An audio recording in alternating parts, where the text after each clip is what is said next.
میری شریعت سب خیر ہے کیا؟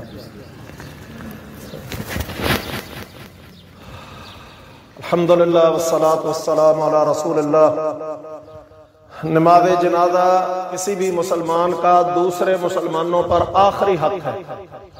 زندگی میں ہمارے آپس میں کئی ایک حقوق ہیں جن میں ہم سے کمیاں کوتاہیاں بھی ہوتی رہتی ہیں۔ اس آخری حق کو اس نیت سے ادا کرنا چاہیے کہ اللہ اسے قبول کر کے باقی حقوق کو بھی معاف کر دے۔ اس لیے نبی کریم صلی اللہ علیہ وسلم جب کسی کا جنازہ پڑھانے کے لیے تشریف لاتے تو آپ فرمایا کرتے تھے فَأَخْلِصُ اللَّهُ الدُّعَاء، میت کے لیے خلوص کے ساتھ دعا کرو۔ اس لیے بھی خلوص کے ساتھ دعا کرنی چاہیے کہ جیسے آج ہم کسی پر جنازہ پڑھ رہے ہیں، کل ممکن ہے ہم میں سے کسی کا اس ٹائم پہ جنازہ تیار ہو۔ آج ہم کسی کے لیے خلوص سے دعا کریں گے تو کل ہمارے لیے بھی کوئی خلوص سے دعا کرنے والا ہوگا۔ اس لیے بھی خلوص سے دعا کرنی چاہیے کہ جہاں جنازہ دعائیں میت کے لیے فائدہ مند ہوتی ہیں، اجر و ثواب کا، درجات کی بلندی کا ذریعہ بنتی ہیں، وہاں جنازہ پڑھنے والوں کے لیے بھی بہت بڑے اجر و ثواب کا ذریعہ ہے۔ اس میں جس قدر نیت میں اخلاص ہوگا اتنا ہی انشاءاللہ اجر میں اضافہ ہوتا جائے گا۔ نبی صلی اللہ علیہ وسلم نے فرمایا جو کسی کے جنازے میں شریک ہوتا ہے اسے ایک قرات کے برابر، اور جو دفنانے تک قبر تک ساتھ رہتا ہے اس کے لیے اس سے ڈبل یعنی 2 قرات کے برابر اجر و ثواب ہے۔ پوچھا گیا اللہ کے نبی ایک قرات کتنا ہے؟ فرمایا احد پہاڑ کے برابر، یعنی احد پہاڑ کے برابر اجر و ثواب صرف بندہ جنازہ پڑھ کر حاصل کر سکتا ہے، اور اس میں بھی جتنا اخلاص زیادہ ہوگا انشاءاللہ اجر میں اضافہ ہوگا۔ یہ سلسلہ جاری ہے بھائیوں، کوئی آج تو کسی نے کل چلے جانا ہے، ہمیشہ یہاں رہنے کے لیے نہ کوئی آیا ہے اور نہ کسی نے رہنا ہے۔ کوئی نیکوکار ہے تب دنیا چھوڑ جانی ہے، اور کوئی گناہگار ہے تو اسے بھی ہمیشہ کے لیے یہاں نہیں رہنا، ایک نہ ایک دن یہاں سے چلے جانا ہے۔ اس لیے ہر وقت اس طرح تیار رہنا چاہیے کہ جب بھی اللہ کی طرف سے بلاوا آ جائے تو کم از کم اس وقت مجھے اللہ کو منہ دکھانے کے قابل ہونا چاہیے۔ زندگی میں بھائیوں ایک دوسرے کے ساتھ رہتے ہوئے اونچ نیچ زیادتی کمی ہو جاتی ہے۔ اگر ان بزرگوں کی کسی کے ساتھ کوئی بھی معاملہ ہو تو انہیں اللہ کی رضا کے لیے معاف کر دے، اس لیے کہ آج زندگی میں کسی کو معاف کرنا بہت آسان ہے، کل قیامت کے دن نہ تو کوئی معاف کرے گا اور نہ ہی کوئی موقع ملے گا۔ اور اگر میں چاہتا ہوں کہ اللہ سبحانہ و تعالیٰ مجھے معاف کریں تو پھر مجھے دوسروں کو معاف کرنے والا بننا چاہیے۔ آج ہم دوسروں کو معاف کریں گے تو کل انشاءاللہ اللہ ہمیں بھی معاف کرے گا۔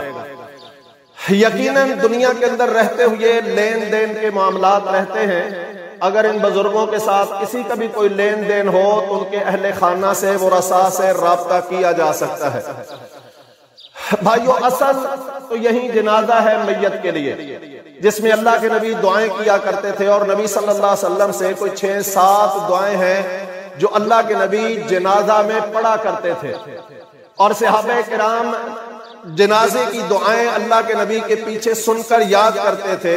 اور ایک صحابی کی تو خواہش آئی کہ کہنے لگے کاش یہ جنازہ میرا ہوتا اور اللہ کے نبی اس قدر دعائیں مجھ پر پڑھتے۔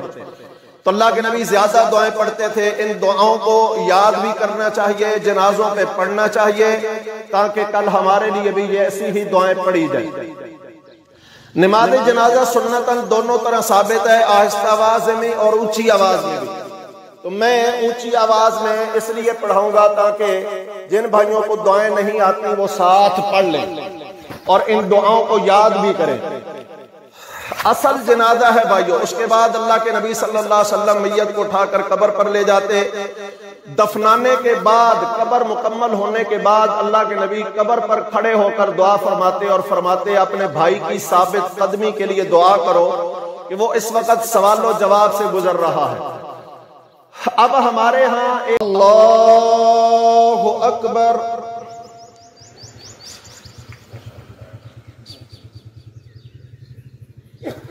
الحمدللہ رب العالمین الرحمن الرحیم مالک یوم الدین ایاک نعبد و ایاک نستعین اهدنا الصراط المستقيم صراط الذين أنعمت عليهم غير المغضوب عليهم ولا الضالين آمين.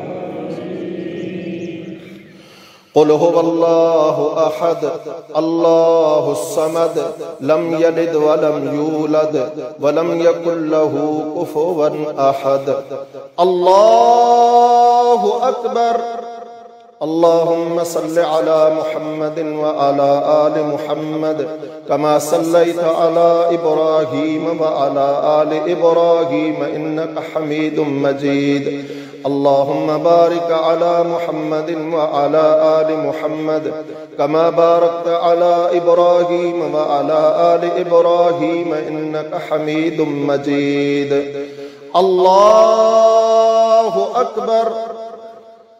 اللهم اغفر له وارحمه وعافه واعف عنه وأكرم نزله ووسع مدخله واغسله بالماء والثلج والبرد ونقه من الخطايا كما نقيت الثوب الأبيض من الدنس وابدله دارا خيرا من داره وأهلا خيرا من أهله وزوجا خيرا من زوجه. اللهم أدخله الجنة وعزه من فتنة القبر وعذاب النار. اللهم أدخله الجنة وعزه من فتنة القبر وعذاب النار. اللهم اغفر لحينا وميتنا وشاهدنا وغائبنا وصغيرنا وكبيرنا وذكرنا وأنثانا.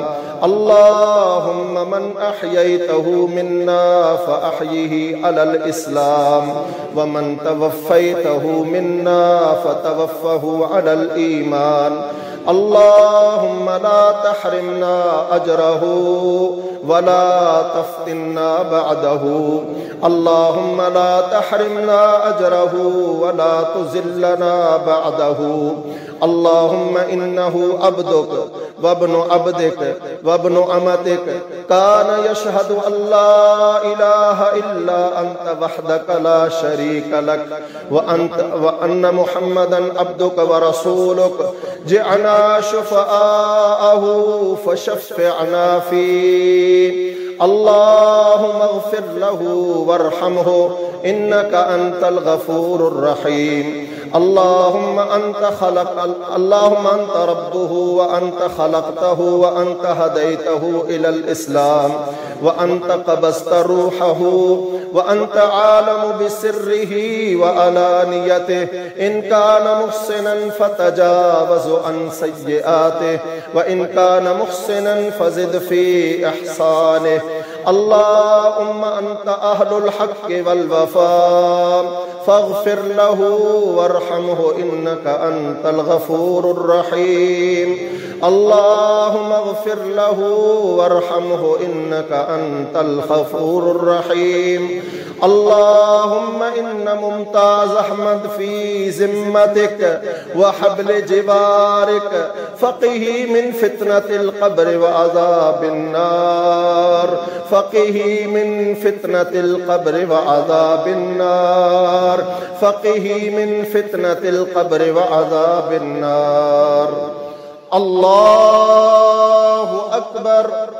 السلام عليكم ورحمة الله.